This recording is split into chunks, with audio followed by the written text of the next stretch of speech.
الله أكبر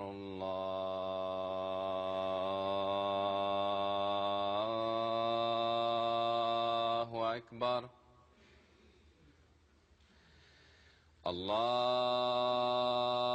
الله أكبر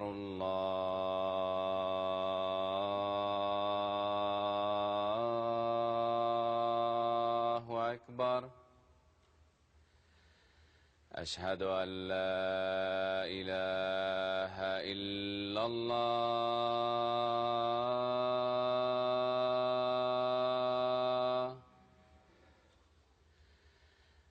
أشهد أن لا إله إلا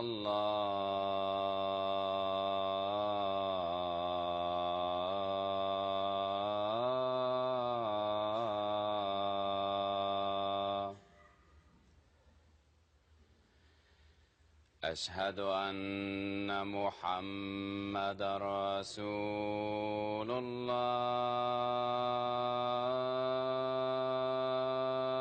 الله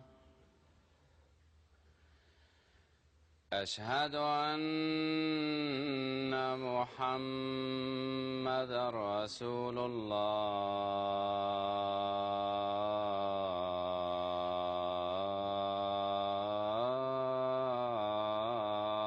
الله حي على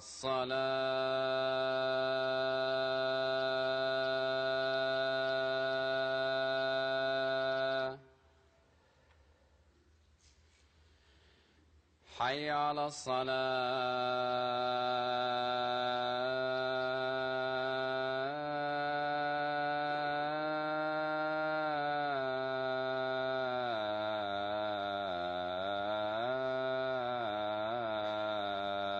الصلاة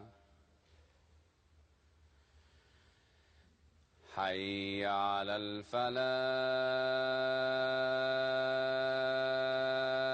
الفلاح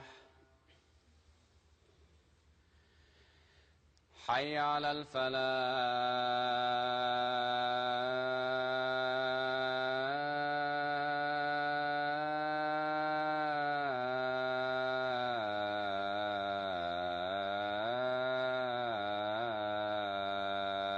الفلاح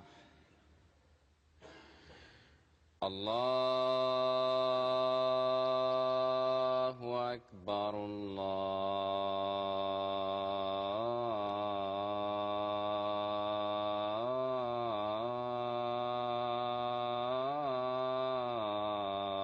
الله أكبر لا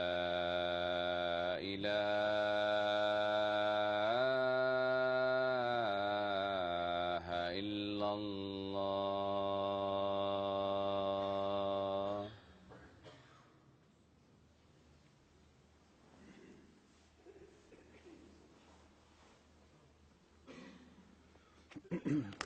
السلام عليكم ورحمة الله.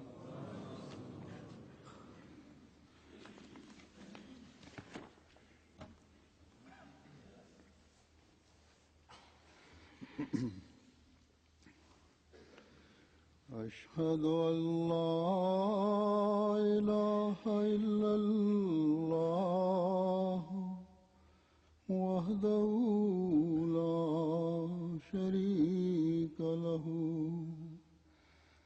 وأشهد أن محمدا عبده ورسوله أما بعد فأعوذ بالله من الشيطان الرجيم بسم الله الرحمن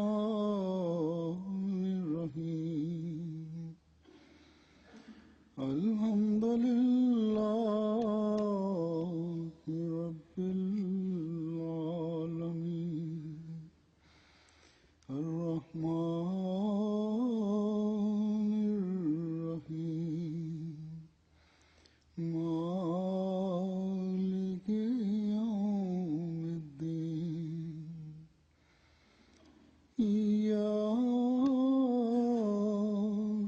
نعبد وإياك نستعين اهدنا الصراط المستقيم صراط الذين أنعمت عليهم غير المغضوب عليهم ولا الضالين.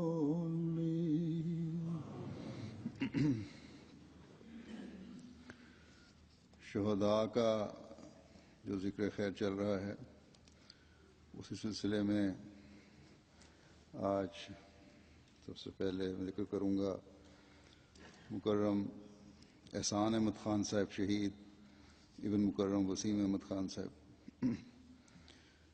شہید مرحوم کے پردادا حضرت منشی دیانت خان صاحب رضی اللہ تعالیٰ عنہ حضرت مسیح موعود علیہ الصلوۃ والسلام کے صحابی تھے. نارون ضلع کانگڑا کے رہنے والے تھے. یوسف زئی خاندان سے تعلق تھا. شہید مرحوم کے پردادا کے دو بھائی حضرت شہامت خان صاحب رضی اللہ تعالیٰ عنہ اور حضرت منشی امانت خان صاحب رضی اللہ تعالیٰ عنہ نے 1890 میں بیعت کر کے احمدیت میں شمولیت اختیار کی تھی اور 313 صحابہ میں شامل ہوئے. مکرم ظہیر احمد خان صاحب مربی سلسلہ آج کل یہاں لندن میں ہیں. شہید مرحوم کے چچا ہیں، جبکہ شہید مرحوم کے دوسرے بھائی ندیم احمد خان صاحب جامعہ احمدیہ روا میں زیر تعلیم ہیں. شہید مرحوم 1984 میں پیدا ہوئے. 2 سال سے شیزان انٹرنیشنل ملازمت کر رہے تھے، جبکہ جماعت احمدیہ بھما ضلع لاہور میں بطور سیکرٹری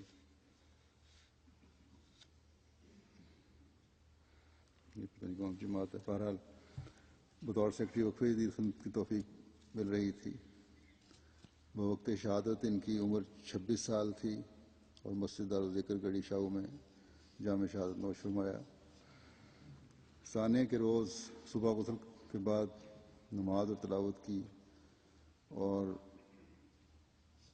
نماز پڑھی اور تلاوت کی اور ملازمت کے لیے روانہ ہونے سے پہلے اہلیہ کو بتایا کہ میں جمعہ دارالذکر میں پڑھوں گا، اور ساتھ ہی بتایا کہ پچھلا جمعہ میرے سے رہ گیا تھا. بیٹی کو اٹھا کر پیار کیا اور روانہ ہو گئے. قریباً 1:35 پر مسجد دارالذکر سے اپنی والدہ محترمہ کو فون کر کے بتایا کہ یہاں دہشت گرد آ گئے ہیں. والدہ محترمہ کو تسلی دی. پھر اس کے بعد دوبارہ رابطہ نہ ہو سکا. اس دوران دہشت گردوں نے گرنیڈ فائر کیے جس کے شیل لگنے سے زخمی ہوئے. جب گرنیڈ پھینکے جس کے شیل لگنے سے زخمی ہوئے، جب غلط افواہ پھیلی کہ دہشت گرد مارے گئے ہیں تو اور باہر آ جائیں، تو باہر نکلنے پر دوبارہ گرنیڈ کے ٹکڑے لگنے سے شہید ہو گئے. روا میں تدفین ہوئی ہے. تدفین سے قبل ان کے چچا نے اپنے گھر میں بھی نماز جنازہ پڑھائی، جس میں بہت سے غیر جماعت لوگوں نے شرکت کی. شہید مرحوم کی والدہ نے شہادت سے 1 ماہ قبل خواب میں دیکھا کہ ان کا بیٹا شہید ہو گیا ہے اور اس کی میت کو صحن میں رکھا گیا ہے، اور میں بیٹے کے منہ پر پیار سے ہاتھ پھیرتی ہوں اور پوچھتی ہوں کہ کیا ہوا. اس خواب سے گھبرا کر اٹھ جاتی ہوں اور صدقہ دیتی ہوں. شہادت کے بعد اسی جگہ پر جنازہ لا کر رکھا گیا جہاں خواب میں دیکھا تھا. چند دن پہلے شہادت سے شہید نے خود بھی ایک خواب دیکھا اور ہڑبڑا کر اٹھ گئے. والدہ کو صرف اتنا بتایا کہ بہت برا خواب ہے، پھر صدقہ بھی دیا.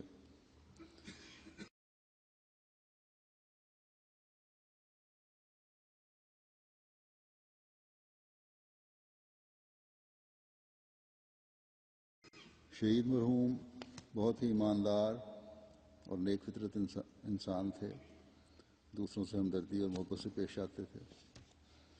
والدین کی خدمت میں بڑی توجہ سے خدمت کیا کرتے تھے۔ ان کے چچا نے بتایا مجھے کہ کام سے گھر آتے تھے، والدین کو سلام کرتے تھے، پھر اپنے گھر جاتے تھے بیوی بچوں کے پاس۔ ایک بیٹی ہے ان کی 4 ماہ کی، اور روزانہ رات کو اپنے والد کے پاؤں دبا کے سویا کرتے تھے۔ خدمت والد والدہ کی کافی کی، انہوں نے حق ادا کیا خدمت کا۔ 1.5 سال ہوا ان کی شادی کو، 4 ماہ کی وقف نو بچی ہے ان کی ایک۔ اللہ تعالیٰ درجات بلند فرمائے۔ اگلا ذکر ہے مکرم منور احمد کیسر صاحب شہید ابن مکرم میاں عبد الرحمان صاحب۔ شہید مرحوم کے خاندان کا تعلق قادیان سے تھا۔ قادیان پاکستان کے بعد گوجرا منتقل ہوئے، اس کے بعد لاہور شفٹ ہو گئے۔ ان کے خاندان میں سب سے پہلے حضرت عبدالعزیز صاحب رضی اللہ تعالیٰ عنہ 8 جو تھے، وہ صحابی حضرت مسیح علیہ السلام تھے، انہوں نے بیعت کی تھی۔ جو شہید مرحوم کے دادا مکرم میاں دوست محمد صاحب کے کزن تھے۔ ان کے دادا اور خاندان کے دیگر لوگوں نے خلافت ثانیہ میں بیعت کی۔ پیشے کے لحاظ سے شہید مرحوم فوٹوگرافر تھے۔ پچھلے قریباً 20 سال سے جمعے کے روز دارالذکر کے مین گیٹ پر ڈیوٹی دیا کرتے تھے۔ بوقت شہادت ان کی عمر 57 برس تھی اور مسجد دارالذکر میں جامع شہادت نوش فرمایا۔ دارالذکر کے مین گیٹ پر ڈیوٹی کے دوران کئی دفعہ اس بات کا اظہار کیا کہ اگر کوئی حملہ کرے گا تو میری لاش سے گزر کر ہی آگے جائے گا۔ سانے کے روز قریباً 11 بجے ڈیوٹی پر پہنچے، فرنٹ لائن پر کھڑے تھے کہ 1:40 پر دہشت گردوں نے آتے ہی فائرنگ شروع کر دی۔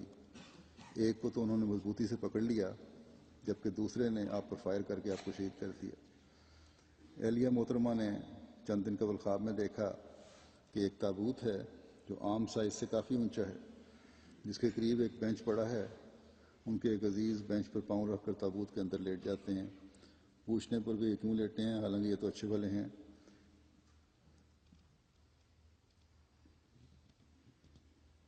یہ کوئی واقعہ میرے بیچ میں رہ گیا پورا بیان کرنے سے۔ اہلیہ نے بتایا کہ جمعہ پر جانے سے پہلے میں نے ان کو گولڈن رنگ کا سوٹ استری کر کے دیا اور ساتھ ہی کہا کہ آج تو آپ دولوں والا سوٹ پہن رہے ہیں۔ چنانچہ خوب تیاری کر کے نماز جمعہ کے لیے گئے۔ بے شمار خوبیوں کے مالک تھے، احساس ذمہ داری بہت زیادہ تھا، کبھی کسی سے شکوہ نہیں کیا، نمازوں کے پابند تھے، فوٹو اسٹیٹ کا کام بھی کرتے تھے۔ قریبی کالج سے بچے فوٹو اسٹیٹ کروانے آتے تو بغیر گنے ہی پیسے رکھ لیتے، کہتے تھے کہ کبھی کسی کے پاس پیسے نہیں بھی ہوتے، اس لیے میں نہیں گنتا۔ بعض دفعہ مخالفین آپ کی دکان پر آپ کے سامنے ہی مخالفانہ پوسٹر لگا جاتے تھے، آپ ان سے جھگڑا نہ کرتے اور بعد میں اتار دیتے۔ اپنے بیٹے کو کہا کرتے تھے کہ اگر کوئی زیادتی کرے تو خاموشی سے واپس آ جاؤ،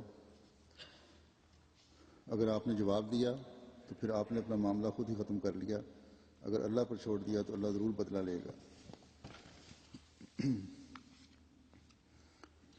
اگلا ذکر ہے مکرم حسن خورشید اوان صاحب شہید ابن مکرم خورشید اوان صاحب کا۔ شہید مرحوم کا تعلق دلمیال ضلع چکوال سے تھا۔ ان کے والد اور دادا پیدائشی احمدی تھے، تاہم کچھ عرصہ قبل ان کی فیملی کے دیگر افراد نے کمزوری دکھاتے ہوئے ارتداد اختیار کر لیا، جبکہ شہید مرحوم بفضل تعالی شہادت کے وقت تک جماعت سے وابستہ رہے۔ ان کے ایک بھائی مکرم سہیل خورشید اوان صاحب جو جرمنی میں ہیں، انہوں نے بھی جماعت کے ساتھ وابستگی رکھی۔ شہادت کے وقت ان کی عمر 24 سال تھی، غیر شادی شدہ تھے اور مسجد دارالذکر میں جامع شہادت نوش فرمایا۔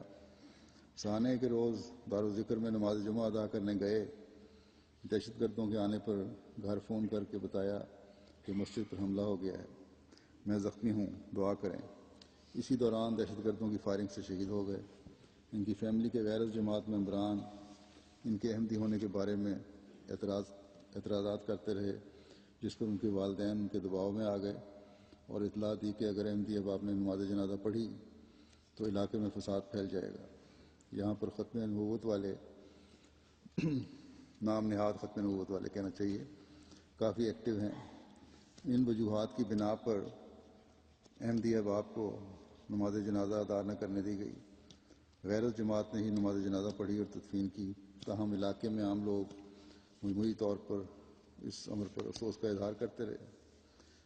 شہید کے والد پہلے تو مخالفت کے باعث طوائف دینے سے انکار کرتے رہے، جس پر سمجھایا گیا کہ آپ کے بیٹے نے جان دے کر پیغام دیا ہے کہ دنیاوی لوگوں سے خوف نہ کھائیں، خواہ جان ہی کیوں نہ چلی جائے۔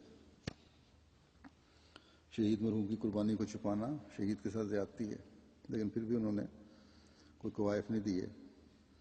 اللہ تعالیٰ شہید کے درجات بلند فرمائے اور ان کی یہ قربانی ان کے گھر والوں کی بھی آنکھیں کھولنے کا باعث بنے۔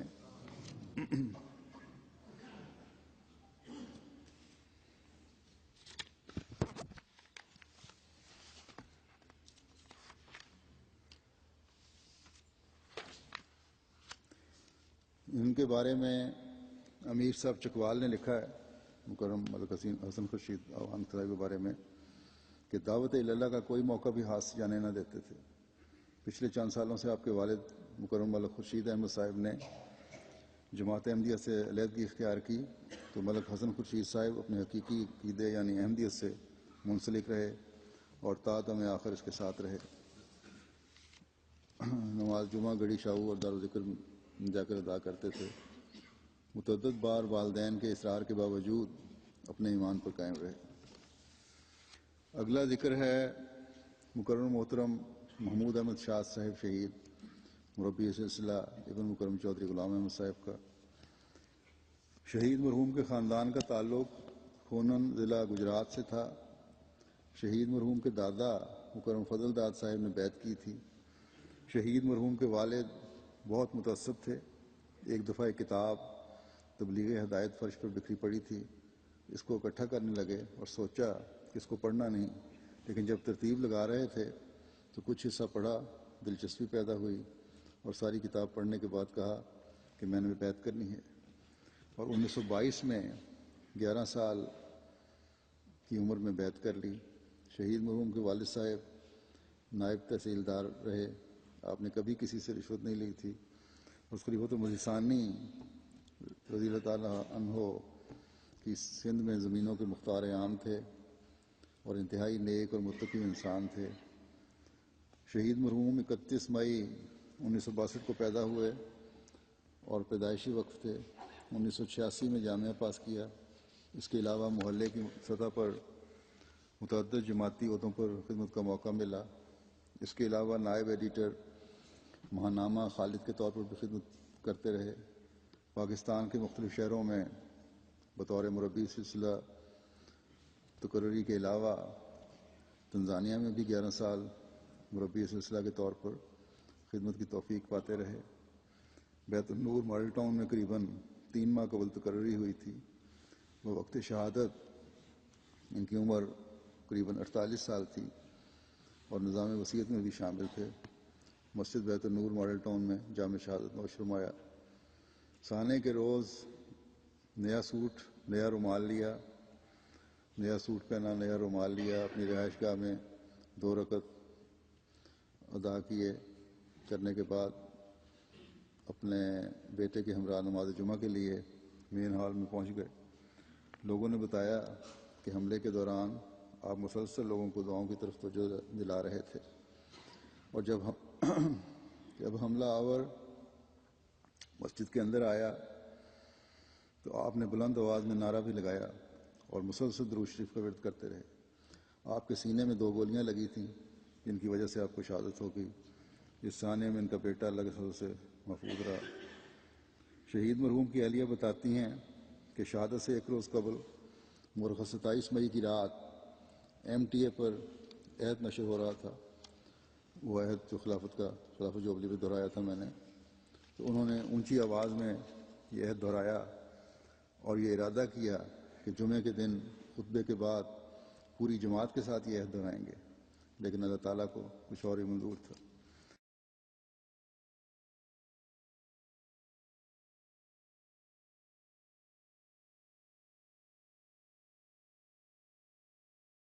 اہلیہ نے مزید بتایا کہ آپ بہت ہی نڈر تھے۔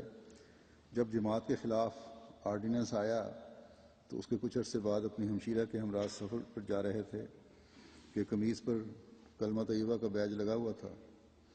ان کی ہمشیرہ ڈر رہی تھی اور احتیاط کے لیے ان سے کہا، لیکن انہوں نے جواب دیا کہ تمہارا ایمان اتنا کمزور ہے۔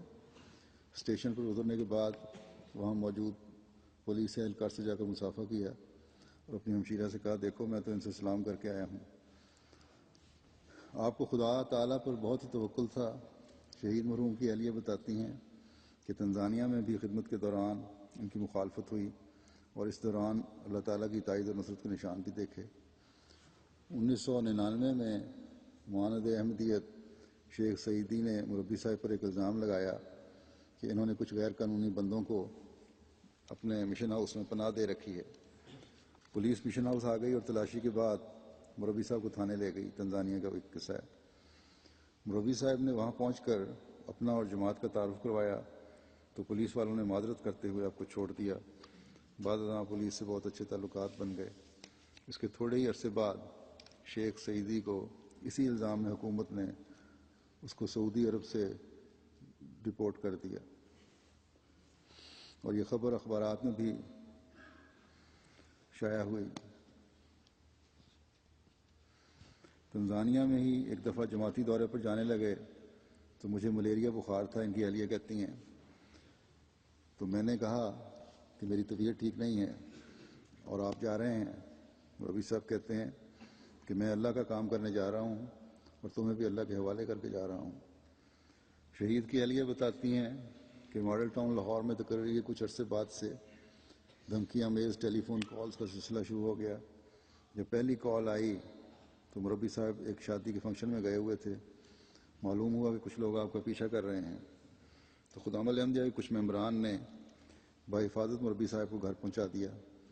گھر واپس پہنچنے پر مجھے کہتے ہیں کہ دیکھو کیسی عظیم شان جماعت ہے کہ ان خدام سے ہمارا کوئی دنیاوی رشتہ نہیں ہے، لیکن ہر وقت یہ ہماری حفاظت کے لیے تیار رہتے ہیں۔ مربی صاحب کہتے ہیں کہ میں نے اللہ تعالیٰ سے دعا کی ہے کہ اگر تو نے میری قربانی لینی ہے تو میں حاضر ہوں، لیکن میری اولاد کو ہمیشہ خلافت سے وابستہ رکھنا۔ ان حالات میں جب ان کو بہنوں کے فون آتے اور وہ اس خواہش کا اظہار کرتی کہ چھٹی لے کر روا آ جائیں، تو آپ کہتے کہ جب باقی احمدی قربانی دے رہے ہیں تو ہم قربانیاں کیوں نہ دیں اور میدان چھوڑ کر کیوں بھاگیں۔ ان حالات سے میں بعض دفعہ پریشان ہو کر جب رو پڑتی تو مجھے کہتے کہ شہداء کی فیملی کو اللہ تعالیٰ ضائع نہیں کرتا اور ان کی خود حفاظت فرماتا ہے۔ شہید مرحوم کو دعوت اللہ کا بہت شوق تھا۔ شہادت سے ایک ماہ قبل ایک ڈاکٹر صاحب غیر از جماعت جو چاہتے تھے کہ ان کو مطمئن کیا جائے، ان کے کی کافی مربیان سے بحث ہوئی لیکن ان کی تسلی نہیں ہو رہی تھی، تو مربی صاحب نے شاد صاحب نے 2-3 مجلسوں کے دوران کئی گھنٹے ان کو تبلیغ کی اور حضرت مسیح موعود علیہ الصلوۃ والسلام کے الہامات اور کلام بڑے آبدیدہ ہو کر ان کو سناتے تھے، بڑی جذباتی کیفیت میں۔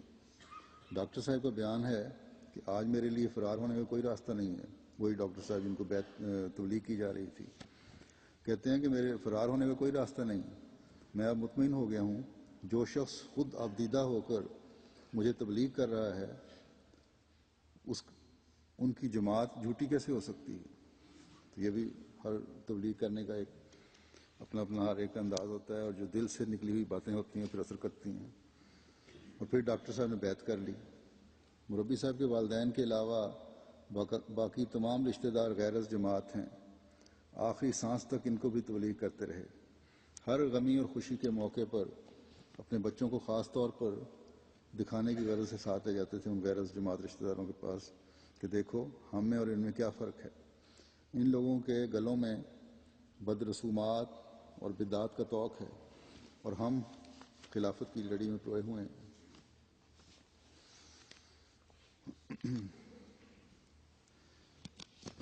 ان کے بارے میں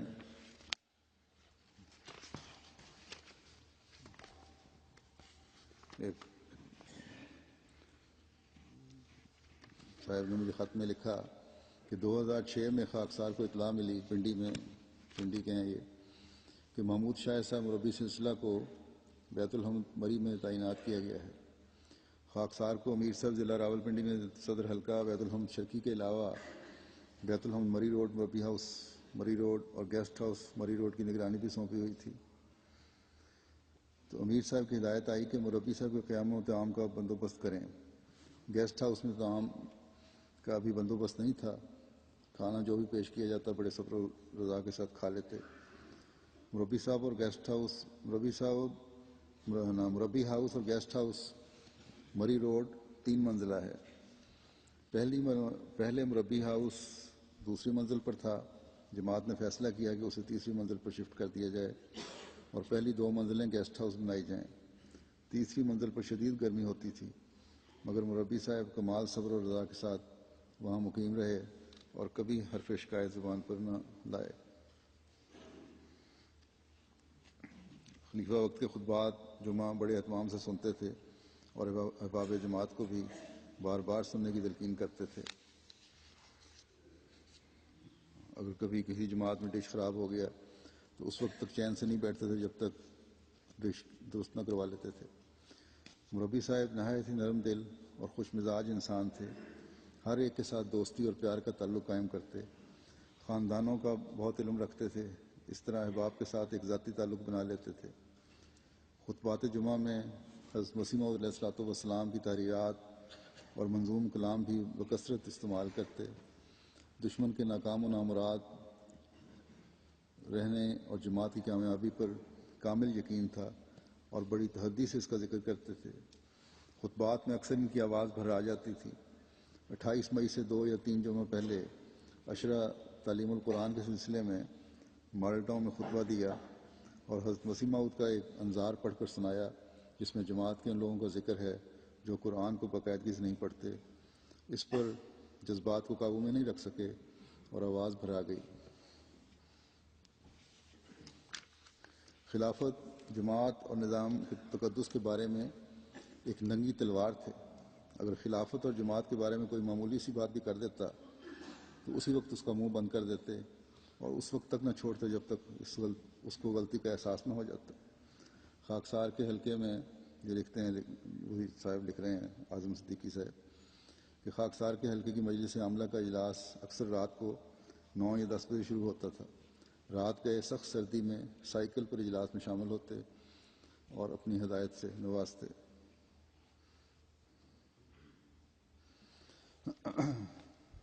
صدیقی صاحب لکھتے ہیں کہ میں جب ان کی لاہور میں تبدیلی ہوئی تو بڑے خوش تھے کہ ماڈل ٹاؤن میں تبدیلی ہو گئی ہے، اور ساتھ جب میں نے بتایا کہ میری بھی سرکاری ملازم لاہور پوسٹنگ ہو گئی ہے تو مذاق سے مجھے کہنے لگے کہ صدیقی صاحب لاہور تک ساتھ جانا ہے یا آگے بھی ساتھ جانا ہے. ان کے بارے میں مزید ایک مربی صاحب نے لکھا ہے کہ شہید ایک ہنس مکھ اور بڑی سے بڑی مصیبت اور دکھ کو خندہ پیشانی سے برداشت کر کے مسکرانے والے تھے. دلیر اور نڈر تھے. تبلیغ کے شہدائی تھے. خاکسار کی تقرری جب تنزانیہ میں ہوئی تو ان کے ساتھ دارالسلام سے موروگورو جا رہا تھا. راستے میں کچھ مولوی برلب سڑک نظر آئے. محمود شاد صاحب نے گاڑی روکی اور ان کو تبلیغ کرنے لگے جبکہ شام کا وقت ہو چلا تھا اور آگے راستہ بھی خطرناک تھا.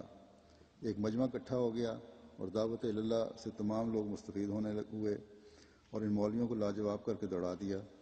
گاڑی میں بیٹھتے ہوئے خاکسار کو کہا کہ ہمیں یہاں مذہبی آزادی ہے، ڈرنا نہیں، کھل کر تبلیغ کریں. پھر ان کے بارے میں مزید لکھتے ہیں کہ شہید مرحوم، یہ معلومات ہیں، شہید مرحوم کئی بہنوں کے اکیلے بھائی تھے اس لیے والدین اور خاص طور پر بیمار والدہ کی خوب خدمت کی۔ جب آپ کا تقرر بیرون ملک ہونے والا تھا تو پریشان تھے کہ بیمار والدہ کو کس کے پاس چھوڑ کر جاؤں گا، چنانچہ والدہ کی زندگی میں آپ کو پاکستان میں ہی خدمت کا موقع ملتا رہا۔ جب خاکسار کا تقرر، یہ بھی مربی صاحب نے لکھ رہے ہیں کہ جب خاکسار کا تقرر 1999 میں بطور امیر و مبلغ انچارج تنزانیہ ہوا تو اس وقت آپ تنزانیہ میں تعینات تھے۔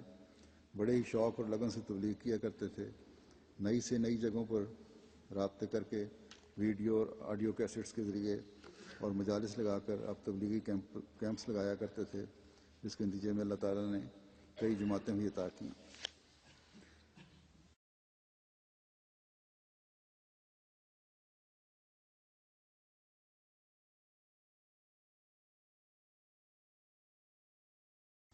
آپ ارنگا تنزانیہ میں تعینات تھے کہ آپ کی کامیابیوں کو دیکھتے ہوئے مقامی علماء نے عرب ریاستوں کی طرف سے مذہبی امداد دینے والے ایجنٹوں سے ویسی ہی تبلیغی سہولیات کا مطالبہ کرنا شروع کیا جو احمدی مبلغ محمود احمد شاہ صاحب شہید کو حاصل تھیں، تاکہ وہ احمدیہ نفوذ کو روک سکیں۔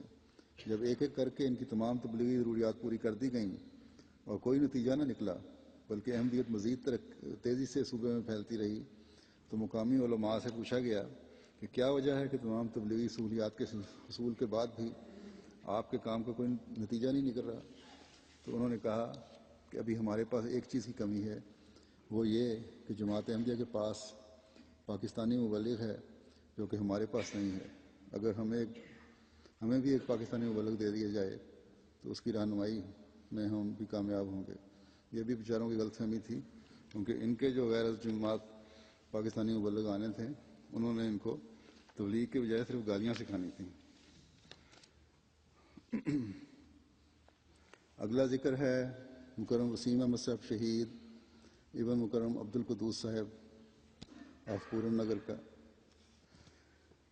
شہید مرحوم کا تعلق حضرت میاں نظام الدین صاحب رضی اللہ تعالیٰ عنہ، جنہوں نے حضرت مسیح موعود علیہ السلام کے ہاتھ پر بیعت کی تھی، اور حضرت بابو قاسم الدین صاحب رضی اللہ تعالیٰ عنہ صحابی حضرت مسیح موعود علیہ السلام کے خاندان سے ہے۔ حضرت بابو قاسم الدین صاحب رضی اللہ تعالیٰ عنہ کافی لمبا عرصہ سیالکوٹ کے امیر مقامی اور امیر ضلع رہے ہیں۔ یہ خاندان اسی محلے سے تعلق رکھتا ہے جس میں حضرت مسیح موعود علیہ السلام دعویٰ سے قبل دوران ملازمت قیام پذیر رہے اور دعویٰ کے بعد آ کر قیام فرماتے تھے اسی جگہ پہ۔ سیالکوٹ میں ایف ایس سی کے بعد یونیورسٹی آف پنجاب لاہور میں اسپیس سائنس میں بی ایس سی میں ان کو سلیکٹ کیا گیا، پھر اسی یونیورسٹی سے M S C computer science میں کیا۔ شہادت سے قبل سافٹ ویئر کی ایک فرم میں بطور مینیجر کام کر رہے تھے۔ بطور ناظم اطفال مجلس علامہ اقبال ٹاؤن خدمت کی توفیق پا رہے تھے۔ وقت شہادت ان کی عمر 38 سال تھی اور نظام وصیت میں شامل تھے۔ مسجد دارالذکر میں جامع شہادت نوش فرمایا۔ شہید مرحوم ہمیشہ نماز جمعہ مسجد دارالذکر میں ادا کرتے تھے۔ ثانیہ کے روز بھی مال روڈ پر واقع اپنے دفتر سے نماز ادا کرنے کے لیے دارالذکر پہنچے۔ عموماً مین ہال کی پہلی صف میں بیٹھتے تھے۔ ثانیہ کے روز بھی پہلی صف میں ہی بیٹھے اور دہشت گردوں کے آنے پر امیر صاحب کے حکم پر وہیں بیٹھے رہے۔ جب باقی دوست ہال کے پچھلے گیٹ سے جان بچانے کے لیے باہر جا رہے تھے تو ان کو بھی کہا گیا، لیکن انہوں نے کہا کہ پہلے باقی دوست چلے جائیں پھر میں جاؤں گا۔ اسی دوران دہشت گرد کی گولیوں سے شہید ہو گئے۔ شہید مرحوم کی شہادت پر ان کے دفتر والوں نے ان کی یاد میں اپنے دفتر میں 2 گھنٹے کا پروگرام بھی رکھا۔ تمام سٹاف تعزیت کے لیے ان کے گھر بھی آیا اور بہت اچھے الفاظ میں شہید کو یاد کیا۔ ان کی شہادت پر ان کے دفتر کا سٹاف ہسپتال میں بھی ان کی مدد کے لیے موجود تھا اور تدفین کے لیے روا بھی آئے۔ ان کی کمپنی کے ڈائریکٹر کراچی سے تعزیت کے لیے سیالکوٹ بھی آئے اور روا بھی آئے اور بہت دکھ اور رنج کا اظہار کیا۔ شہید مرحوم کی اہلیہ بتاتی ہیں کہ اپنے والدین اور بزرگوں کے نہایت ہی فرما بردار تھے، ہر کسی سے عزت و احترام سے پیش آتے تھے۔ والدین کے ساتھ کبھی بھی اونچی آواز میں بات نہیں کی بلکہ اس چیز کو گناہ سمجھتے تھے۔ جماعت کی نہایت ہی خدمت کرنے والے ممبر تھے۔ جماعت لاہور کے چندوں کے حوالے سے سافٹ ویئر بھی تیار کیا. ناظم اطفال کے طور پر خدمت کرتے رہے اور بچوں سے نہایت ہی شفقت اور محبت کا تعلق تھا. شہادت کے بعد ان کا جنازہ ان کے خاندان والے لاہور سے سیالکوٹ لے گئے، جہاں نماز جنازہ ادا کرنے کے بعد تدفین کے لیے روا لے آئے. وسیم صاحب کو شہادت کی بہت تمنا تھی. اکثر کہتے تھے کہ اگر کبھی میری زندگی میں ایسا وقت آیا تو میرا سینہ سب سے آگے ہوگا.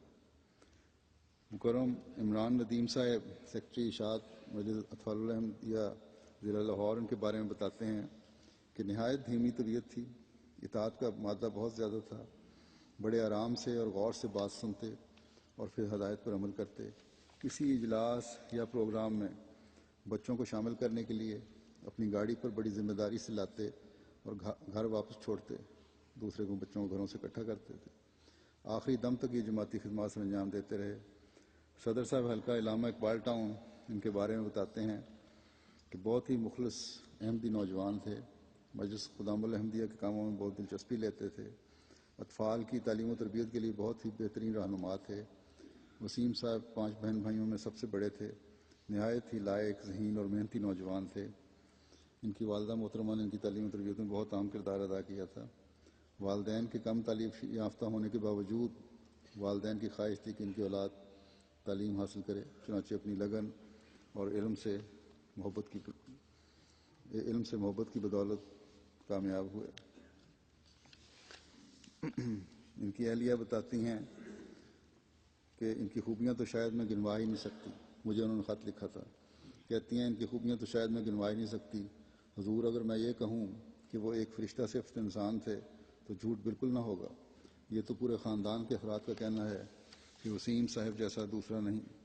میں تو یہی سوچتی ہوں کہ خدا تعالیٰ نے یہ اعزاز وسیم صاحب کی اعلیٰ اور نمایاں خوبیوں کی وجہ سے ہی دیا ہے. اور وسیم نے نہ صرف والدین کا اور میرا بھی بلکہ پورے خاندان کا سر فخر سے بلند کر دیا. پھر لکھتی ہیں کہ جماعت سے محبت کوٹ کوٹ کر بھری تھی. 2 سال سے ناظم اطفال علامہ اقبال ٹاؤن لاہور تھے. بچوں سے بہت پیار کرتے تھے. انتہائی دفتری مصروفیات کے باوجود بچوں کے پروگرام کرواتے اور انہیں علمی مقابلہ جات کے لیے تیار کرتے. کمزور بچوں پر توجہ دیتے اور ان کے والدین کو بھی تاکید کرتے کہ بچوں کو آگے لائیں. اکثر ہماری مجلس کے بچے بہت انعامات جیتتے اور پھر وسیم صاحب کو دلی خوشی ہوتی تھی. اپنی گاڑی پر بچوں کو دار و ذکر لے کر جاتے اور واپس گھروں تک پہنچاتے. غرض ہر کام کو محنت اور لگن سے کرتے تھے. دفتری مصروفیات کے باوجود اکثر شام کو دار و ذکر میں میٹنگ کے لیے جاتے اور باجماعت میں نماز ادا کرتے.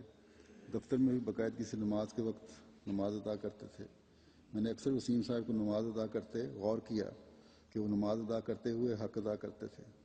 کبھی نماز میں جمائی لیتے یا کوئی ایسی حرکت کرتے نہیں دیکھا جس سے لگے کہ ان کا نماز میں دھیان نہیں ہے.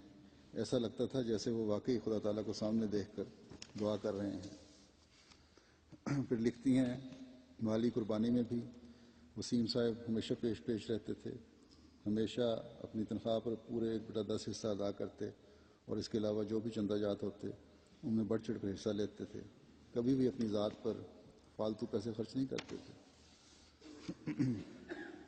کبھی اپنے والدین کے سامنے اونچی آواز سے بات نہیں کی. نہ صرف والدین سے بلکہ کسی سے بھی کبھی اونچی آواز سے بات نہیں کی. انتہائی نرم مزاج تھے. میں نے اپنی پوری شادی کی شدہ زندگی میں ان کے منہ سے کبھی کوئی سخت بات نہیں سنی. وسیم صاحب کا چہرہ ہر وقت مسکراتا رہتا تھا اور کبھی میں کسی بات پر ناراض ہوتی تو بڑے پیار سے مناتے اور جب تک میری ناراضگی دور نہیں ہو جاتی وہ منانا نہیں چھوڑتے تھے. شہادت کے بعد جب ان کی میت گھر لائی گئی تو ان کے چہرے پر وہی مسکراہٹ اور سکون تھا جو ہر وقت ان کے چہرے پر ہوتا تھا.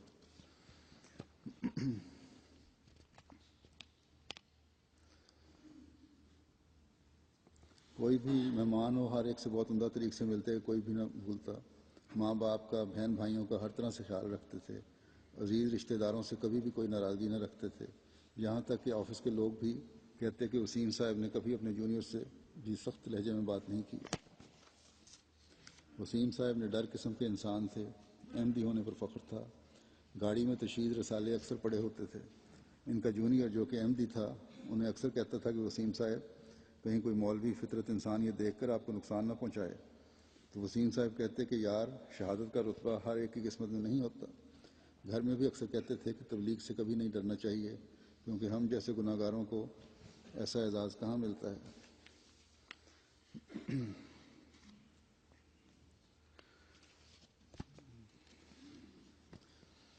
ان کے جو جونیئر تھے اسد نے بتایا کہ ہمیشہ وسیم صاحب اور وہ اگلی صف میں بیٹھتے تھے. جیسے ہی فائرنگ شروع ہوئی تو سب لوگ ہال کے ایک طرف اکٹھے ہو گئے اور کسی دروازے سے باہر نکل رہے تھے. اسد نے وسیم کو آواز دی لیکن وسیم نے کہا کہ پہلے اگلے لوگوں کو نکل جانے دو پھر میں آتا ہوں. اسی دوران وسیم صاحب کو 8 گولیاں پیٹ میں لگیں اور 1 گھنٹے کے اندر شہادت ہو گئی.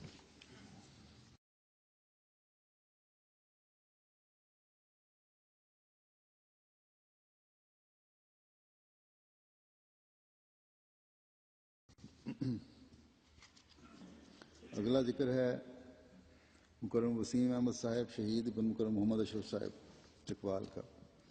شہید مرحوم کے آباء و اجداد کا تعلق رتوچا ضلع چکوال سے تھا. شہید مرحوم نے میٹرک تک تعلیم اپنے آبائی گاؤں سے حاصل کی. پھر فوج میں بطور لانس نائک ملازمت شروع کر دی. فوج سے ریٹائرمنٹ کے بعد اسلام آباد میں ایک سیکیورٹی کمپنی میں ملازمت شروع کی. بعد ازاں 2009 میں مسجد دارالذکر میں سیکیورٹی گارڈ کی ملازمت شروع کر دی. ان کے خسر مکرم عبدالرزاق صاحب نظارت اولیاء صدر انجمن احمدیہ پاکستان روا کے ڈرائیور تھے. شہادت کے وقت وسیم احمد صاحب کی عمر 54 سال تھی اور مسجد دارالذکر میں ڈیوٹی دینے کے دوران جامع شہادت نوش فرمایا. سانے کے روز وسیم احمد صاحب مسجد دارالذکر کے مین گیٹ پر ڈیوٹی پر تھے. حملہ آوروں نے دور ہی سے فائرنگ شروع کر دی جس سے سانے کے آغاز میں ہی ان کی شہادت ہو گئی. شہید مرحوم کی 2 شادیاں ہوئی تھیں. جو پہلی بیوی کی وفات ہو گئی 1983 میں. پھر انہوں نے عبدالرزاق صاحب جن کا میں نے ذکر کیا ان کی بیٹی سے ان کی شادی ہوئی 1990 میں. ان کی اہلیہ بتاتی ہیں کہ بہت ہی اچھے انسان تھے. معاشرے میں بہت اچھا مقام تھا. ہر ایک کے ساتھ بہت اچھے تعلقات تھے. ہر رشتے کے لحاظ سے بہت اچھے انسان تھے. خاص طور پر یتیم بچوں اور بچیوں کے ساتھ بہت اچھا سلوک کرتے تھے چاہے وہ رشتہ دار غیر رشتہ دار غیر از جماعت یا احمدی ہوتا. جماعتی خدمات کو بہت جوش اور جذبہ تھا. اسی لیے جب بھی لاہور سے چھٹی پر گھر آتے تو بتاتے کہ میں ادھر بہت خوش ہوں. مسجد میں آنے والا ہر احمدی چاہے وہ چھوٹا ہے یا بڑا ہر ایک بہت عزت سے ملتا ہے. شہید مرحوم کے بچوں نے بتایا کہ ہمارے ابو بہت اچھے انسان تھے. ہمارے ساتھ بہت اچھا تعلق تھا. ہر ایک خواہش کا احترام کرتے تھے. بیٹی نے بتایا کہ خاص طور پر میری ہر خواہش پوری کرتے تھے. بچوں کی تعلیم کے بارے میں بہت جذبہ اور شوق تھا. بیٹی نے بتایا کہ مجھے کہتے تھے کہ میں تمہیں ربا بھیج دوں گا. تعلیم حاصل کرنے کے لیے ماحول اچھا ہے اور وہیں جماعت کی خدمت کرنا چاہے مجھے تمہارے ساتھ ربا میں ہی کیوں نہ رہنا پڑے.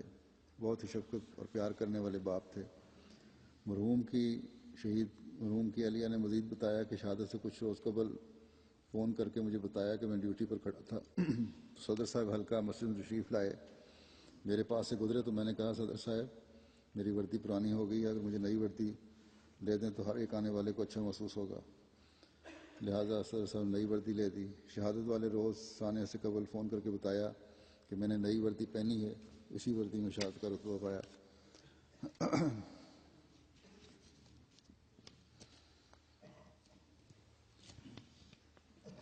شہادت کی خبر پہلے ٹی وی کے ذریعے ملی. ان کی اہلیہ لکھ رہی ہیں کہ لاہور میں احمدی مساجد پر حملہ ہو گیا. پھر ہم نے لاہور وسیم صاحب کے اس نمبر پر رابطہ کرنے کی کوشش کی لیکن رابطہ نہ ہو سکا. وسیم صاحب کے نمبر سے کسی احمدی بھائی نے فون کر کے خبر دی کہ وسیم صاحب شہید ہو گئے ہیں. یہ خبر سن کے بہت دکھ اور تکلیف بھی ہوا لیکن شہادت جیسا بلند مرتبہ پانے پر بہت خوشی تھی اور سر فخر سے بلند تھا کہ مسجد میں نمازیوں کی حفاظت کرتے ہوئے شہادت پائی. شہید مرحوم 5 وقتہ نماز کے پابند تھے. نیکی کے ہر کام میں بڑھ چڑھ کر حصہ لیتے. اگلا ذکر ہے مکرم نذیر احمد صاحب شہید ابن مکرم مستری محمد یاسین صاحب کا. شہید مرحوم اپنے خاندان میں اکیلے احمدی تھے اور اکیلے احمدی ہونے کی وجہ سے پورے خاندان میں بہت مخالفت تھی. شہید مرحوم تجنید اور بجٹ کے لحاظ سے حلقہ کوٹ لکھپت میں شامل تھے. نماز جمعہ ادا کرنے کے لیے مسجد بیت النور ماڈل ٹاؤن میں آتے. اس کے علاوہ باقی نمازیں اپنے حلقے میں واقعہ نماز سینٹر میں ادا کرتے. بوقت شہادت ان کی عمر 72 سال تھی. مسجد ماڈل ٹاؤن بیت النور میں جامع شہادت نوش فرمایا. ان کی نماز جنازہ اور تدفین ان کے غیر جماعت رشتہ داروں نے ہی ادا کی اور کوٹ لکھپت قبرستان میں دفن کیا۔ شہید مرحوم نماز جمعہ کی ادائیگی کے لیے مسجد بیت النور ماڈل ٹاؤن میں پہنچے ہی تھے، اس دوران دہشت گردوں نے حملہ کر دیا اور اسی دوران گولیاں لگنے سے شہید ہو گئے۔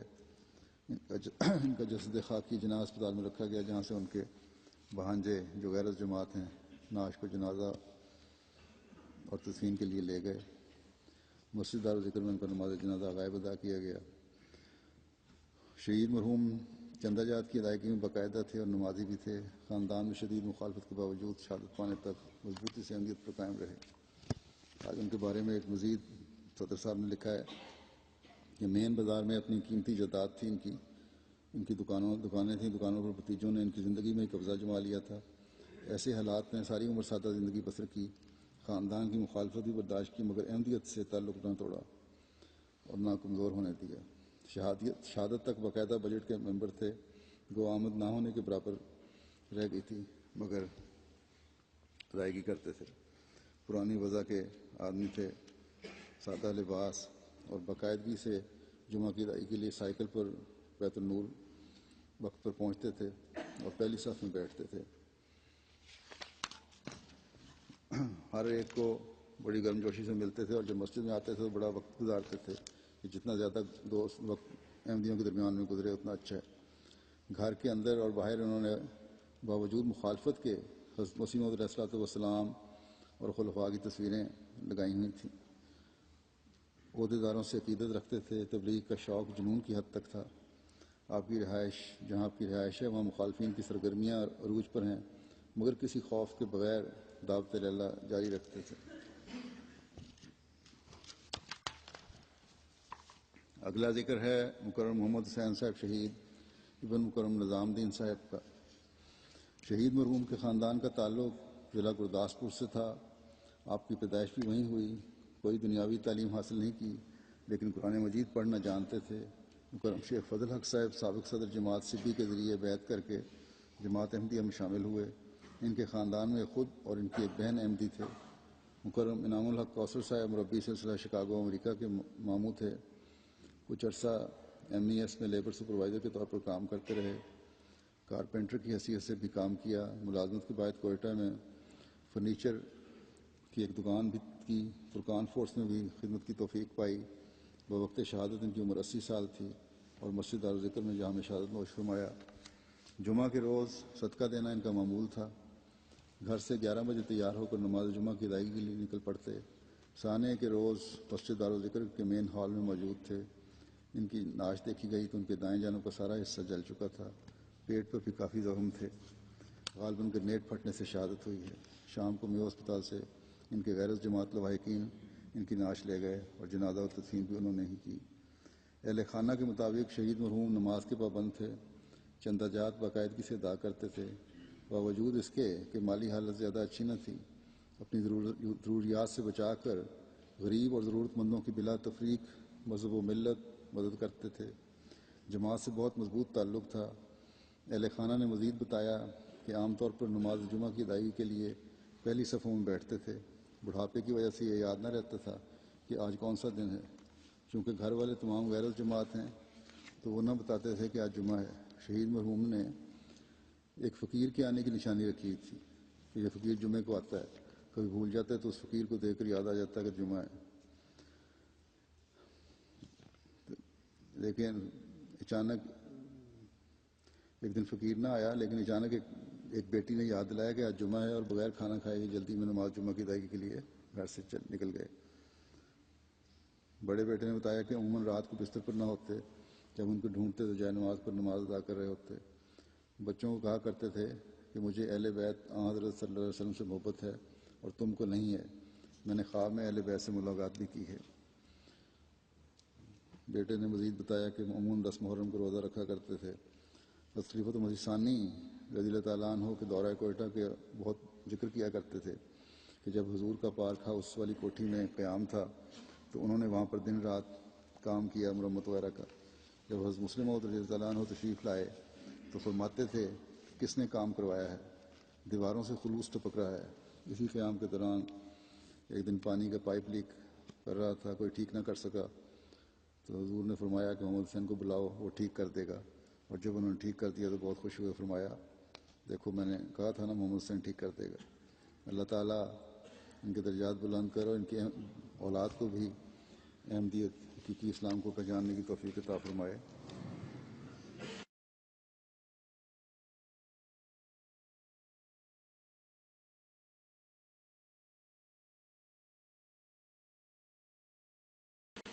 یہ واقعات تو ایسے ہیں کہ اگر ان کی تفصیلات میں جایا جائے تو یہ لمبا سلسلہ چل جائے گا، اس لیے میں نے مختصر بیان کیے ہیں. لیکن ایک شہید کا ذکر جو پہلے ہو چکا ہے وہ بہت ہی مختصر تھا. ان کی اہلیہ نے بعد میں کچھ قوائف بھیجے ہیں، اس لیے ان کا ذکر میں مختصر دوبارہ کر دیتا ہوں. ڈاکٹر عمر احمد صاحب شہید ہیں.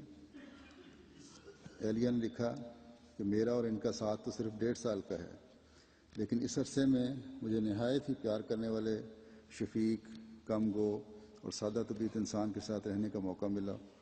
بچپن سے ہی شہادت کا شوق تھا. دوسری اور تیسری کلاس میں تھے کہ میجر عزیز بھٹی کو خط لکھا کہ مجھے آپ بہت اچھے لگتے ہیں. وہ کہاں عزیز بھٹی شہید تھے، پاکستان کے فوجی، ان کا کتاب میں ذکر تھا.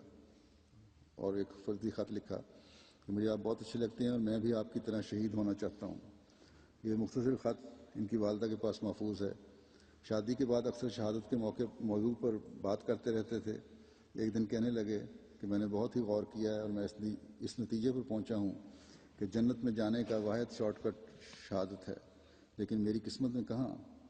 انہوں نے 2 دفعہ آرمی میں کمیشن کی کوشش کی تھی، لیکن دونوں دفعہ آخری سٹیج پر رہ گئے، جس کا انہیں بہت دکھ تھا. وہ خیال کرتے تھے کہ شہادت کے لیے فوج ہی اچھا ذریعہ ہے.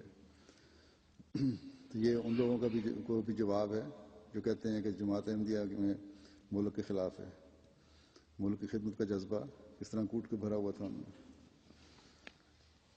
اکثر کہتی ہیں کہ مجھے اکثر کہا کرتے تھے کہ دیکھنا جب بھی جماعت کو کوئی ضرورت ہوئی تو عمر پہلی صف میں ہوگا اور سینے پر گولی کھائے گا.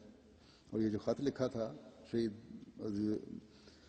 میجر عزیز بھٹی شہید کو، اس کے نیچے بھی لکھا تھا میجر عمر شہید. گھر پر ہوتے تو مسجد میں جا کر نماز ادا کرتے. نماز مغرب پر مسجد جاتے اور عشاء پڑھنے کے بعد کچھ نہ کچھ جماعتی کام کرنے کے بعد واپس آتے. یہ ان کا معمول تھا. خدام احمدیہ میں نہایت مستعد تھے. سال میں 1-2 دفعہ وقفے عارضی پر جاتے تھے. خدمت خلق کا بے انتہا شوق تھا. سال میں 2 دفعہ ضرور خون کا عطیہ دیا کرتے تھے. جس دن دارالذکر میں زخمی ہوئے اس دن صبح دفتر جانے کے لیے جلدی میں نکلے، یہ کہتے ہوئے کہ مجھے دیر ہو رہی ہے.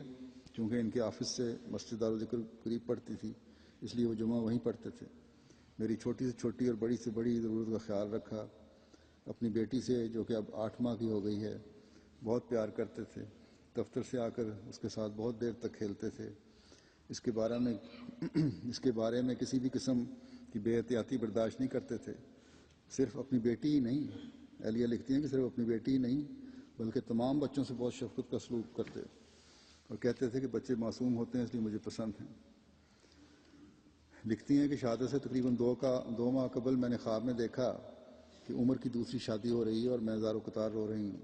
اس خواب کا ذکر میں نے عمر سے بھی کیا لیکن انہوں نے ہنس کر ٹال دیا. لکھتی ہیں کہ بہت زیادہ صفائی پسند تھے، اسی طرح دل کے بھی بہت صاف تھے، کبھی کسی کو تکلیف نہ دی. سخت گرمی میں بھی دوپہر کو آفس سے آتے، پاکستان میں گرمی بہت شدید ہوتی ہے، ہر ایک جانتا ہے. آفس سے آتے تو ہلکی سی گھنٹی بجاتے تاکہ کوئی ڈسٹرب نہ ہو. اکثر اوقات تو کافی دیر آدھ گھنٹہ تک باہر ہی خاموش کھڑے رہتے. تمام آفس کے لوگ بہت تعریف کرتے تھے. گورنمنٹ آف ریسرچ کے ادارے میں تھے یہ، اور کہتے تھے کہ ہمارا ایک بہت ہی پیارا بچہ ہم سے علیحدہ ہو گیا. آفس کا تمام سٹاف گھر افسوس کرنے کے لیے آیا. جب بھی کوئی پریشانی ہوتی تو فوراً خلیفہ وقت کو خط لکھتے اور کہتی ہیں مجھے بھی کہتے تھے کہ خط ضرور لکھا کرو. میرے والدین اور تمام عزیز رشتہ داروں کی بہت زیادہ عزت کیا کرتے تھے. اپنے دوستوں کی بہت عزت کرتے تھے. ان کے لیے ضرور تھوڑا بہت وقت نکالتے. جو بھی خلیفہ وقت کی طرف سے تحریک ہوتی، چاہے وہ دعاؤں کی ہو، روزہ ہو، تہجد ہو، صدقات ہوں، فوراً اس پر کمر بستہ ہو جاتے. تمام چندہ جات بر وقت ادا کرتے اور ہمیشہ صحیح آمد پر چندہ بنواتے تھے، بجٹ بنواتے تھے. 23 مئی انہوں نے چندہ حصہ آمد کی آخری قسط جو کہ 9,500 روپے تھی ادا کیا، اور گھر آ کر مجھے اور باقی سب گھر والوں کو بڑی خوشی سے بتایا کہ شکر ہے کہ آج چندہ پورا ہو گیا۔ جب سے سیدنا بلال فنڈ کا اجرا ہوا اس وقت اس فنڈ میں باقاعدگی سے چندہ دیتے تھے۔ کبھی گھر میں سالگرہ منانے اور تحائف دینے کی بات ہوتی تو سخت ناپسند کرتے اور کہتے کہ آپ کو پتہ نہیں کہ حضور نے منع فرمایا، بلکہ کہتے کہ یہ پیسے جماعت کی کسی مد میں دے دو تو زیادہ اچھا ہے۔ چند دن ہسپتال میں رہے، پھر اس کے بعد ان کی شہادت ہوئی ہے۔ تو یہ اب شہداء کا ذکر تو ختم ہوا۔ یہ ذکر جو میں نے شہداء کا کیا ہے، اس میں ہمیں ان سب میں بعض اعلیٰ صفات جو ہیں وہ قدر مشترک کے طور پر نظر آتی ہیں۔ ان کا نمازوں کا اہتمام، اور نہ صرف خود نمازوں کا اہتمام بلکہ اپنے بچوں اور گھر والوں کو بھی اس طرف توجہ۔ کوئی اپنے کام کی جگہ سے فون کر کے بچوں کو نماز کی یاد دہانی کروا رہا ہے، تو کوئی مسجد اور نماز سینٹر دور ہونے کی وجہ سے گھر میں ہی نماز باجماعت کا اہتمام کر رہا ہے۔ کیوں؟ اس لیے کہ انہیں فکر تھی کہ نمازیں ان کی اور ان کے اہل کی اس دنیا میں بھی اور اخروی زندگی میں بھی خیر اور بھلائی کی ضمانت ہیں، اس لیے کہ اللہ تعالیٰ کا قرب پانے کے راستے عبادات سے ہی متعین ہوتے ہیں۔ ان سب میں ہم نماز جمعہ کا خاص اہتمام دیکھتے ہیں۔ بعض نوجوان گھر سے تو یہ کہہ کر نکلتے تھے کہ شاید کام کی وجہ سے جمعے پر نہ جا سکیں، لیکن جب جمعے کا وقت آتا تھا تو سب دنیاوی کاموں کو پس پش ڈال کر جمعے کے لیے روانہ ہو جاتے تھے۔ پھر بہت سے ایسے ہیں جو تہجد کا انتظام کرنے والے ہیں، تو بعض اس کوشش میں رہتے تھے کہ نوافل اور تہجد کی ادائیگی ہو۔ اکثر نوجوان شہداء میں بھی اور بڑی عمر کے شہداء میں بھی یہ خواہش بڑی شدت سے نظر آتی ہے کہ ہمیں شہادت کا رتبہ ملے۔ پھر ہم دیکھتے ہیں کہ دوسرے اخلاق حسنہ کس کثرت سے ان میں نظر آتے ہیں۔ یہ اخلاق حسنہ جو ہیں گھریلو زندگی میں بھی ہیں اور گھر سے باہر کی زندگی میں بھی ہیں۔ جماعتی کارکنوں اور ساتھیوں کے ساتھ جماعتی خدمات کی بجا آوری کے وقت بھی ان اعلیٰ اخلاق کا مظاہرہ ہو رہا تھا، تو اپنے کام اور کاروبار کی جگہوں پر بھی اپنے ساتھ کام کرنے والوں کو اپنے اعلیٰ اخلاق سے اپنا گرویدہ بنایا ہوا تھا۔ مرد کے اعلیٰ اخلاق اس کے اپنے اہل کی اس کے اخلاق کے بارے میں گواہی سے پتہ چلتے ہیں۔ بعض دفعہ باہر تو مرد اعلیٰ اخلاق کا مظاہرہ کر رہے ہوتے ہیں، لیکن گھر میں بیوی بچوں کے ساتھ حسن سلوک نہیں کر رہے ہوتے۔ ایک شادی شدہ مرد کی سب سے بڑی گواہ تو اس کی بیوی ہے۔ اگر بیوی کی گواہی اپنے خاوند کی عبادتوں اور حسن سلوک کے بارے میں خاوند کے حق میں ہو تو یقیناً یہ اس بات کا ثبوت ہے کہ یہ شخص اللہ تعالیٰ کا خوف رکھتے ہوئے حقوق اللہ اور حقوق العباد ادا کرنے والا تھا۔ پھر ان شہداء کے حسن اخلاق کی گواہی صرف بیوی نہیں دے رہی، بلکہ معاشرے میں ہر فرد جس کا ان سے تعلق تھا ان کے حسن اخلاق کے گواہ ہیں۔ حضرت مسیح موعود علیہ السلام نے بھی اس مضمون کو بیان کرتے ہوئے فرمایا ہے کہ جو حقوق العباد کی ادائیگی نہیں کرتا، بیوی بچوں اور عزیزوں کے حق ادا نہیں کرتا، وہ خدا تعالیٰ کے حق بھی ادا نہیں کرتا۔ اگر وہ بظاہر نمازیں پڑھنے والا ہے بھی تو حقوق العباد ادا نہ کرنے کی وجہ سے اس کی یہ باتیں رائے گاں چلی جاتی ہیں۔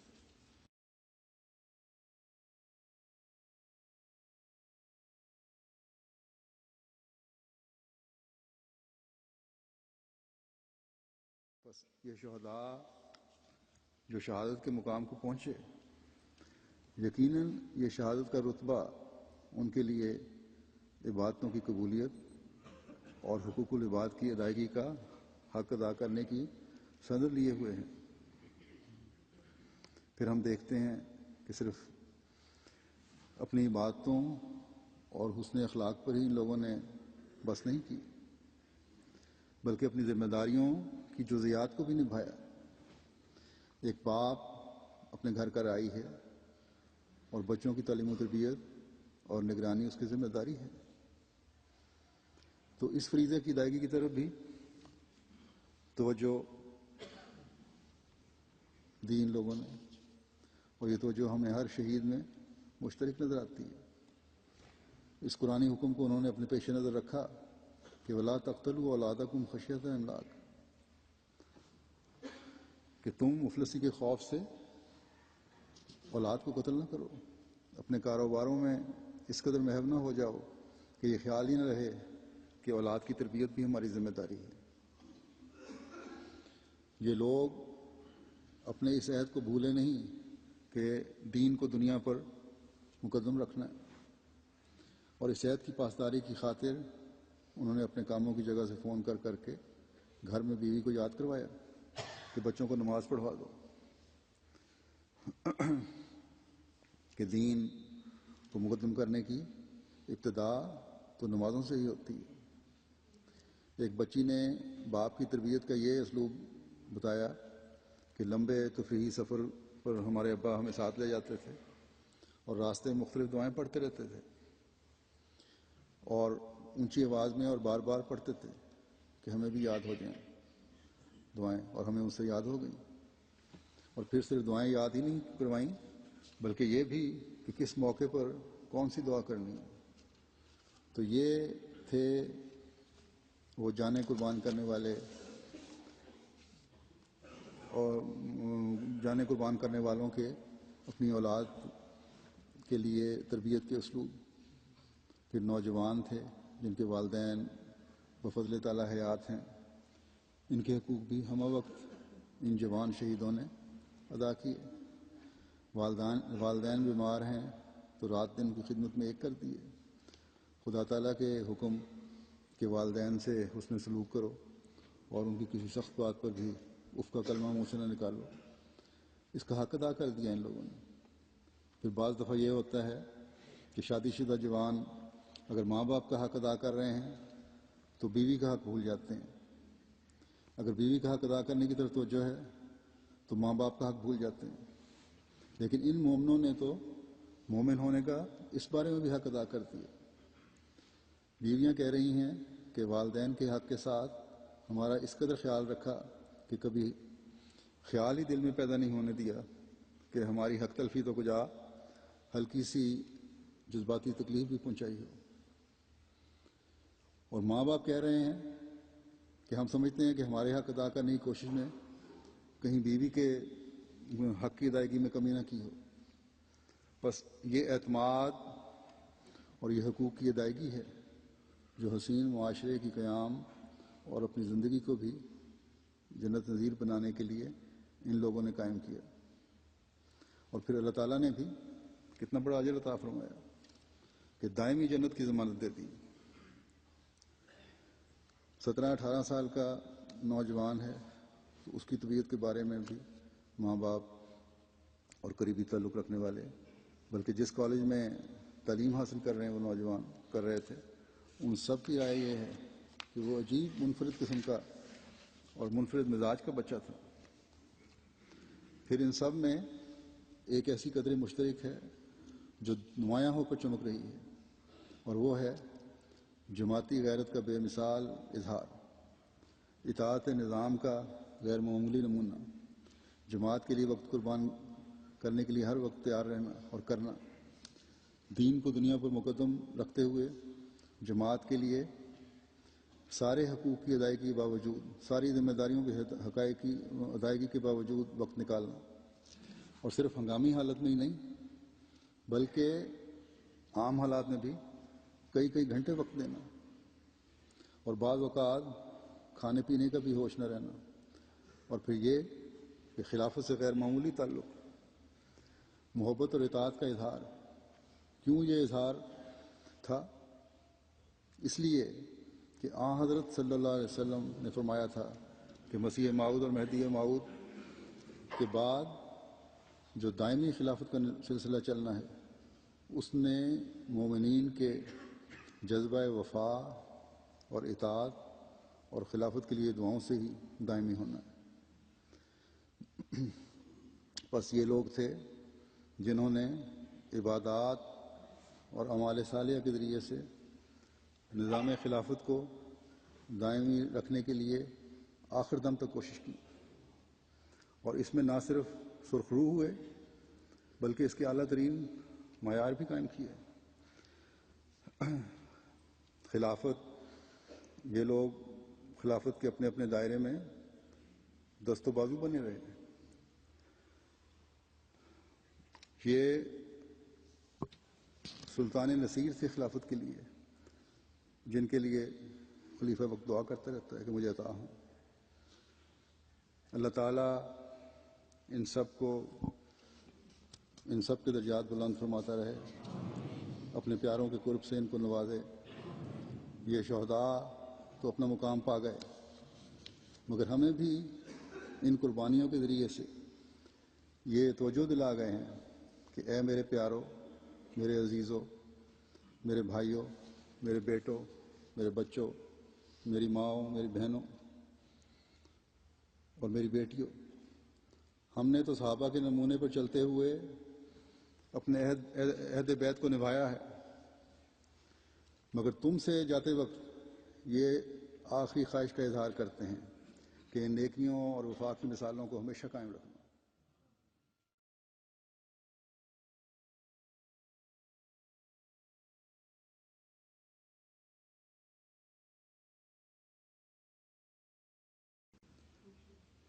بعض مردوں نے اور عورتوں نے مجھے خط بھی لکھے ہیں کہ آپ آج کل شہداء کا ذکر خیر کر رہے ہیں، ان کے واقعات سن کر رشک بھی آتا ہے کہ کیسی کیسی نیکیاں کرنے والے اور وفا کے دیپ جلانے والے وہ لوگ تھے، اور پھر شرم بھی آتی ہے کہ ہم ان معیاروں پر نہیں پہنچ رہے۔ ان کے واقعات سن کر افسوس اور غم کی حالت پہلے سے بڑھ جاتی ہے کہ کیسے کیسے ہیرے ہم سے جدا ہو گئے۔ یہ احساس اور سوچ جو ہے بڑی اچھی بات ہے، لیکن آگے بڑھنے والی قومیں صرف احساس پیدا کرنے کو کافی نہیں سمجھتی، بلکہ ان نیکیوں کو جاری رکھنے کے لیے پیچھے رہنے والا ہر فرد جانے والوں کی خواہشات اور قربانیوں کے مقصد کو پورا کرنے کی کوشش کرتا ہے۔ بس ہمارا کام ہے اور فرض ہے کہ ان قربانیوں کا حق اپنے اندر پاک تبدیلیاں پیدا کرتے ہوئے ادا کریں، ان کے بیوی بچوں کے لیے کے حق بھی ادا کر کے اپنی ذمہ داریوں کو نبھائیں۔ ان کے چھوٹے بچوں کی تربیت کے لیے جہاں نظام جماعت اپنے فرض ادا کرے، وہاں ہر فرد جماعت ان کے لیے دعا بھی کرے۔ اللہ تعالیٰ تمام لوائقین کو اپنے حفظ و امان میں رکھے، ان کی پریشانیوں، دکھوں اور تکلیفوں کو دور فرمائے اور خود ہی ان کا مداوع کرے۔ انسان کی کوششیں جتنی بھی ہوں اس میں کمی رہ جاتی ہے۔ اللہ تعالیٰ ہی ہے جو صحیح تسکین کے سامان پیدا فرماتا ہے۔ اللہ تعالیٰ ان کے لیے تسکین کے سامان پیدا فرمائے اور ان کے بہتر حالات کے سامان پیدا فرمائے۔ بس ان شہداء کے ورثاء کو بھی دعاؤں میں یاد رکھیں، اور احباب جماعت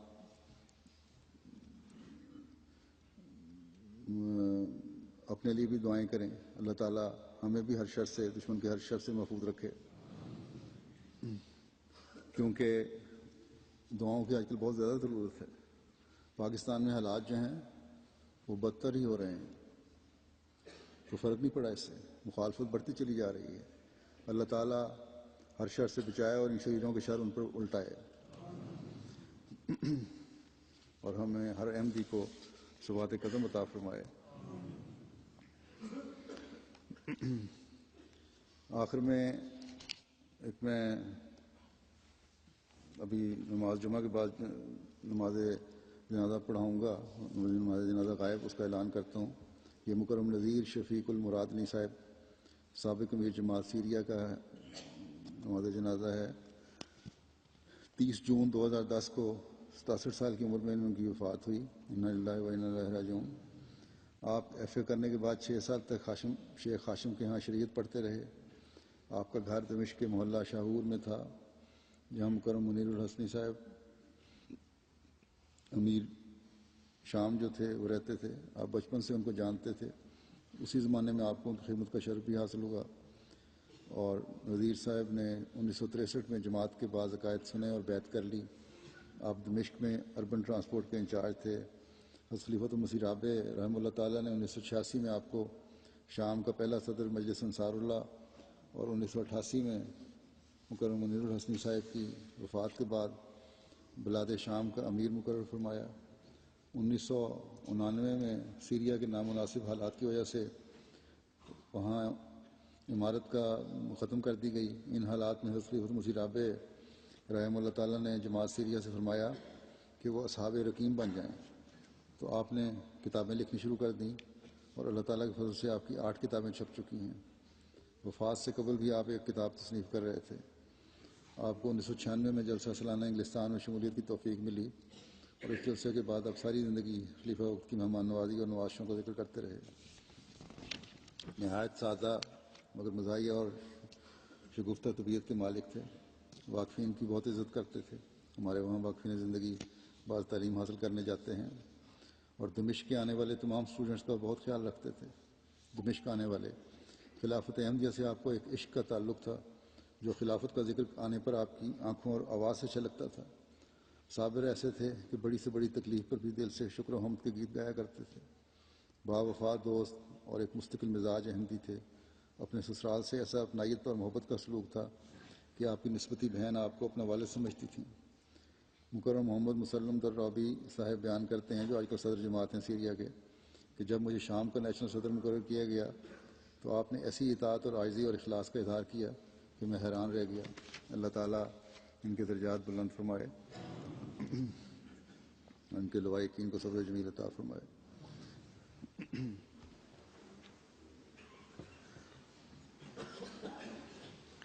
الحمد للہ